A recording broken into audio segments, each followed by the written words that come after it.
Hello friends, welcome back to my channel advance English 101। आज की इस वीडियो में हम लोग एक से बढ़कर एक स्ट्रक्चर और सेंटेंस को सीखेंगे, जिसमें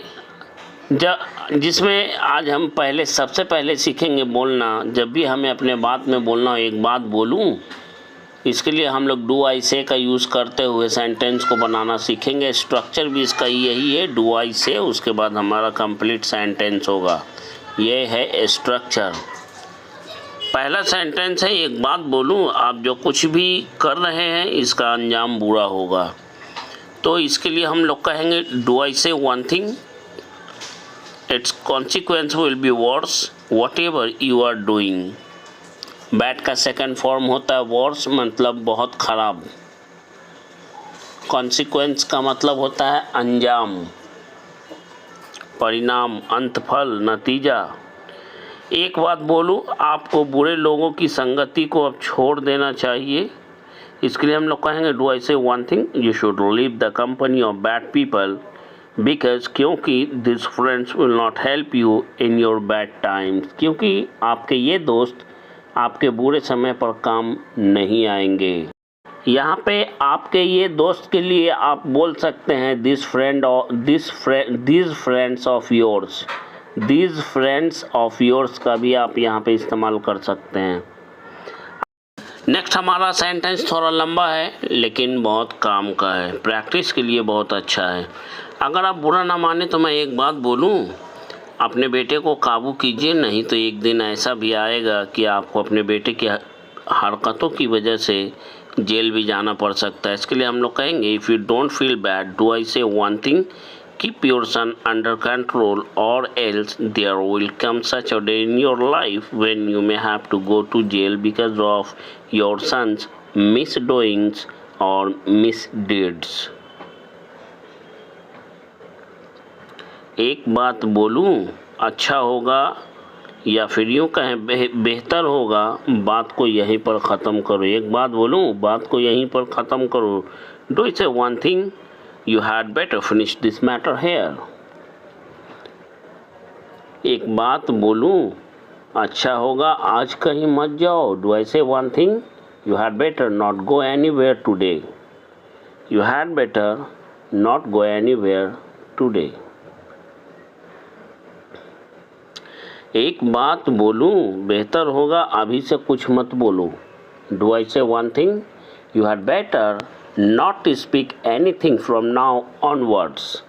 you had better plus verb के फर्स्ट फॉर्म पर जो स्ट्रक्चर बनता है उसको मैं बता चुका हूं। अभी से एक हफ्ता पहले के वीडियो को आप प्लेलिस्ट पर जाकर ज़रूर देखें, नहीं जानते हैं तो आप ज़रूर सीखिए।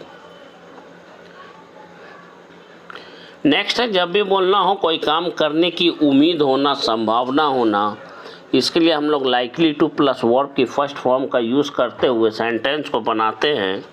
जैसे मुझे जाने की उम्मीद है, I am likely to go, उसे बीमार होने की उम्मीद है, is likely to fall sick. कल मुझे पटना जाने की उम्मीद है, I am likely to go to Patna tomorrow. आज मुझे अपने कुछ दोस्तों के साथ अपने एक बीमार दोस्त को जो हॉस्पिटल में भर्ती है देखने जाने की उम्मीद है। इस सेंटेंस को हम लोग इस तरह से बोलेंगे, today I am likely to go along with my friends to see one of my ailing friends who is admitted in the hospital.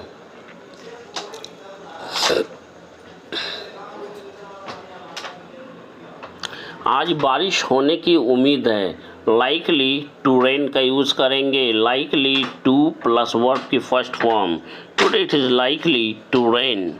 आज यहाँ प्रधानमंत्री के आने की उम्मीद है, today the prime minister is likely to come hair.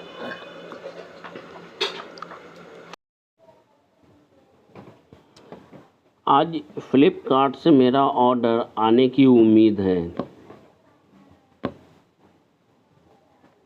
Today my order is likely to be delivered from Flipkart. या by Flipkart, क्योंकि ये पैसिव में बनाया गया है तो फ्लिपकार्ट के द्वारा डिलीवर किए जाने की उम्मीद है। कोई फ़र्क नहीं पड़ता है चाहे कुछ भी हो जाए, कोई फ़र्क नहीं पड़ता है चाहे तुम हंसो या रो, कोई फ़र्क नहीं पड़ता चाहे तुम खाओ या ना खाओ। इस तरह के सेंटेंस को बोलने के लिए इट डजेंट मैटर वेदर का यूज़ करेंगे।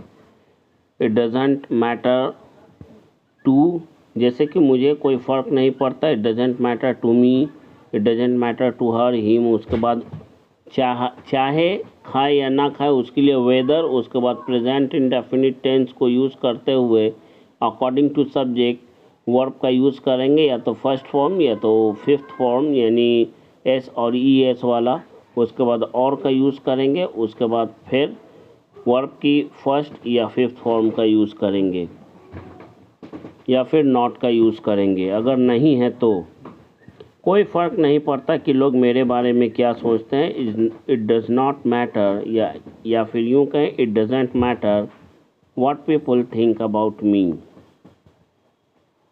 मुझे कोई फ़र्क नहीं पड़ता कि आप भविष्य में क्या बनना चाहते हैं, it doesn't matter to me what you want to become in the future.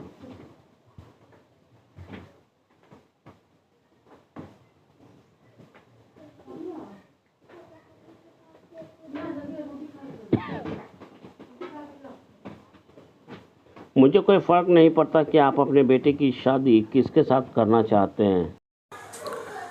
It doesn't matter to me whom you want to marry your son.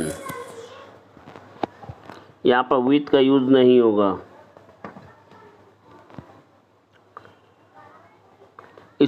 इससे उस लड़की को कोई फ़र्क नहीं पड़ता जिसके प्रेम प्रसंग के मामले में उसके घर वालों ने लड़के को पीट कर मार डाला। It doesn't matter to that girl whose love affair case got the boy beaten to death by her family members। ये पॉजिटिव में ये सेंटेंस बनाया गया है। It doesn't matter to that girl, उस लड़की को कोई फ़र्क नहीं पड़ता whose love affairs got the boy beaten to death, जिसके प्रेम प्रसंग के मामले ने लड़के को पीट कर जान से मरवा दिया, बाय हर फैमिली मेम्बर्स, उसके घर वालों के द्वारा। इससे किसी को कोई फ़र्क नहीं पड़ता चाहे वह जिए या मरे।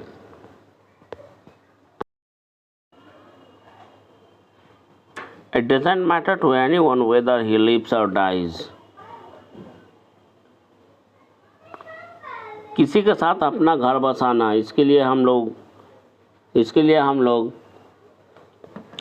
Setup a house with someone का यूज़ करते हैं या सेटल डाउन का भी यूज़ करते हैं। शादी करके तुम्हें अपना घर बसा लेना चाहिए।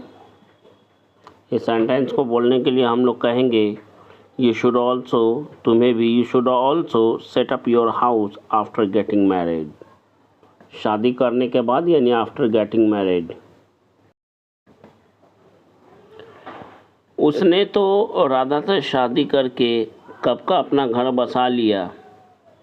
उनके तो बेटे भी हैं, बड़ा वाला 8 साल का है और छोटा वाला 4 साल का। इस सेंटेंस को कैसे बोलने का है वो आप लोग भी थोड़ा सा सीख लें। He set up a house with Radha too long ago, they have 2 kids or children as well. The elder one is 8 years old and the younger one is 4 years old.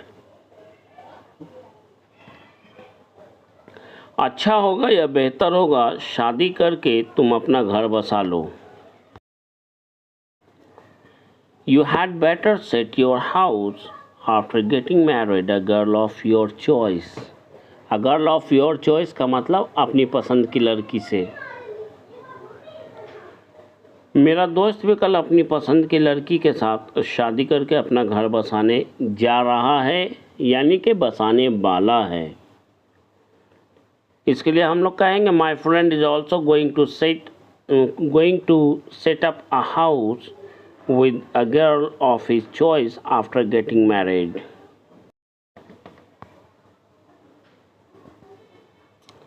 भाड़ में गया या भाड़ में जाए, इसके लिए टू हेल विथ का यूज़ करते हैं।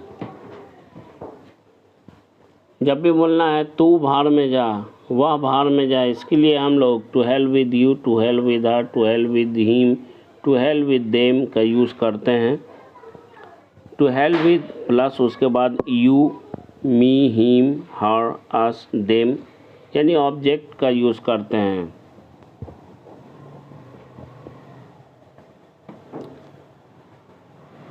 भाड़ में जा तू या भाड़ में गया तू, टू हेल विद यू। भाड़ में गया मेरा दोस्त और उसकी girlfriend, to hell with my friend and his girlfriend.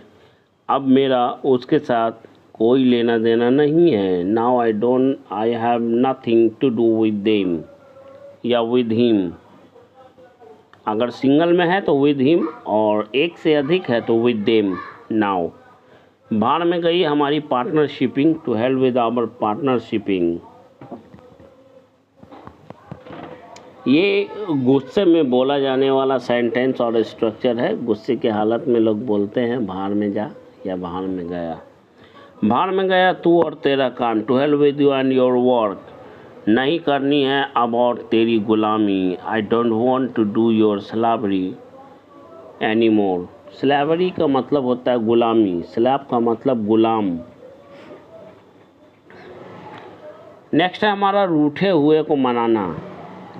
जब भी बोलना है कि मैं अपने भाई को मनाने की कोशिश कर रहा हूँ तो इसके लिए हम लोग ब्रिंग अराउंड का यूज़ करते हैं। ये एक फ्रेजल वर्ब है, ब्रिंग अराउंड, और सेंटेंस में से पहले ब्रिंग का यूज़ करेंगे। अकॉर्डिंग टू टेंस ब्रिंग का फॉर्म चेंजेबल होगा।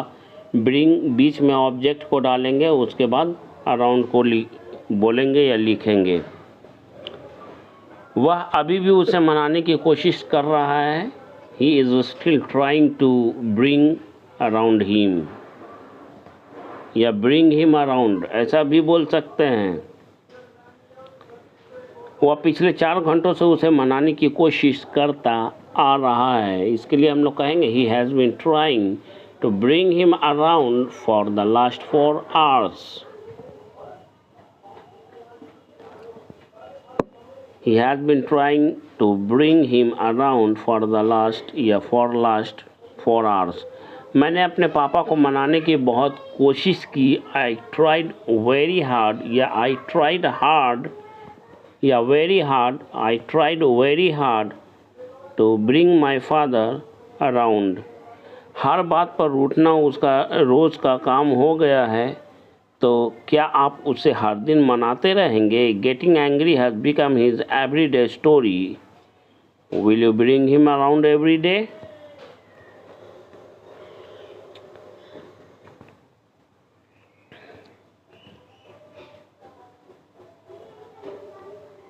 आप बार बार उसके पास उसे मनाने क्यों जा रहे हैं? इसके लिए हम लोग कहेंगे why are you going to him again and again to bring him around. खुद से हिंदी देखकर इंग्लिश में बोलने की प्रैक्टिस करें। नेक्स्ट है हमारा दिन पर दिन मोटा होते जाना, दिन पर दिन सुंदर होते जाना, दिन पर दिन अच्छा होते जाना, दिन पर दिन ख़राब होते जाना। इस तरह के सेंटेंस को बोलने के लिए हम लोग कंपैरेटिव डिग्री का यूज़ करते हैं।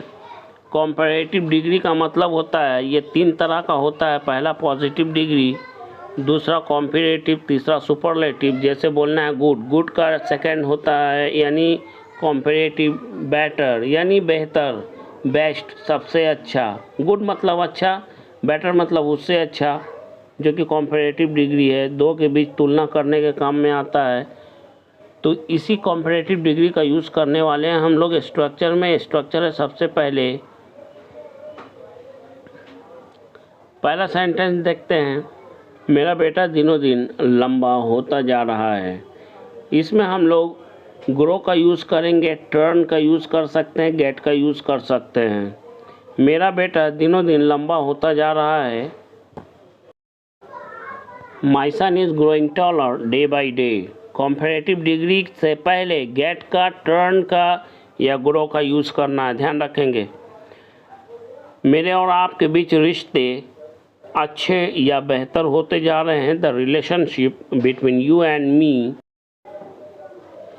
Is getting better. मेरी 7 साल की बेटी है।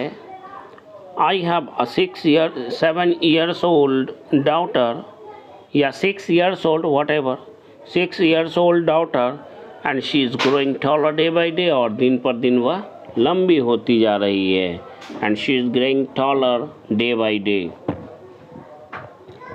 हालात या परिस्थितियाँ और ख़राब होते चले गए हैं। बैड का मतलब ख़राब, बैड का होता है वर्स, मतलब उससे ज़्यादा ख़राब, और ज़्यादा ख़राब, और सबसे ख़राब को वर्स्ट बोलते हैं। Situations turn worse, situations turn worse. मैं दिनों दिन मोटा होता जा रहा हूँ। I am getting fatter day by day या I am growing fatter day by day. आप दिनों दिन और सुंदर होती जा रही हैं। You are getting more beautiful day by day. आकाश साफ होता जा रहा है या फिर यूं कहें आसमान साफ होता जा रहा है। The sky is getting clearer. Clearer, clear का होता है कंपैरेटिव डिग्री क्लियरर। वह आदमी दिनों दिन चिड़चिड़ा होता जा रहा है। That man is getting more irritable day by day. Next है हमारा जब भी बोलना हो अब मन नहीं करता या अब मन नहीं कर रहा है, इसके लिए हम लोग now I don't feel like का यूज़ करेंगे। अब मन नहीं करता या अब मन नहीं कर रहा, now I don't feel like. सबसे पहले सब्जेक्ट, उसके बाद डोंट या doesn't feel like. According to subject हम लोग यूज़ करने वाले हैं प्रेजेंट इंडेफिनिट टेंस के सेंस को लेकर। उसके बाद वर्ब के आईएनजी फॉर्म का यूज़ करते हुए ऑब्जेक्ट का इस्तेमाल करेंगे। पहला सेंटेंस, अब मेरा मन नहीं करता किसी से बात करने का। Now I don't feel like talking to anyone. Now I don't feel like talking to anyone. अब मेरा मन नहीं करता कहीं जाने का। Now I don't feel like going anywhere. Now I don't feel like going anywhere.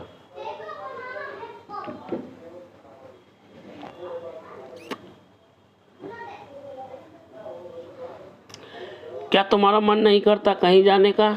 इसके लिए हम लोग कहेंगे don't you feel like going anywhere. Don't you feel like going anywhere.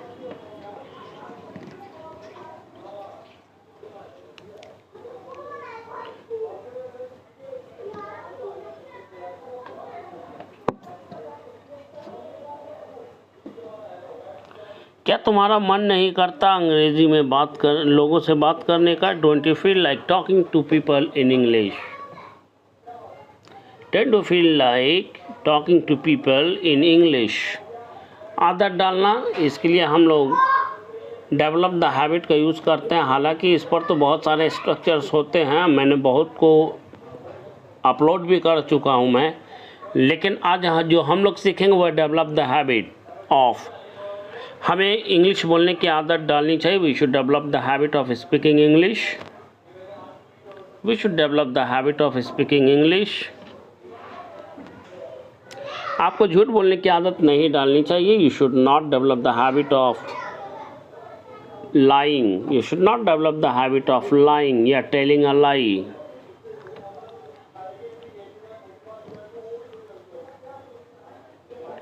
अगर आप अंग्रेज़ी में लोगों के साथ बात करने के शौकीन हैं तो धारा प्रवाह अंग्रेज़ी बोलने के लिए आपको पढ़ाए गए चैप्टर्स को रिवाइज करने की आदत डालनी पड़ेगी, ताकि पढ़ाए गए चैप्टर्स के ऊपर आपका कमांड हो सके, यानी कमांड प्राप्त कर सकें। ये सेंटेंस आपके लिए है, ये आप बनाइएगा, आपको बनाना है और बना करके आप ज़रूर अपने कमेंट में भेजिए। यह सेंटेंस हमारे व्यूअर्स के लिए है। मैं देखना चाहता हूं कि आपने क्या सीखा। तुम्हें हर दिन कॉलेज जाने की आदत डालनी चाहिए। You should develop the habit of going to college every day. Practice इस तरह से कीजिए कि हिंदी बोलिए और इंग्लिश आपके मुंह से खुद ब खुद निकले। के कगार पर, जिसके लिए मैं माफ़ी चाहता हूं कि हमारे कुछ व्यूअर हैं वो कमेंट में किए, लेकिन इस बात की खुशी है कि वे हमारे शुभचिंतक हैं। इस बात की खुशी है मुझे कि वे हमारे शुभचिंतक हैं और मुझे आगाह करते हुए बता रहे थे कि इसमें करेक्शन करना ज़रूरी है। तो कगार पर के लिए हम लोग दो फ्रेजल वर्ब का यूज़ कर सकते हैं, दो में से किसी एक का। पहला है एट द वर्ज ऑफ या ऑन द ब्रिंक ऑफ। वह मौत के कगार पर था, he was at the verge of death या he was on the brink of death. इसमें कोई दो राय नहीं है, आंख मूंद करके एट का यूज़ करेंगे वर्ज के साथ, at the verge of death, on the brink of death. वह शहर विनाश की कगार पर था, that city was on the brink of destruction.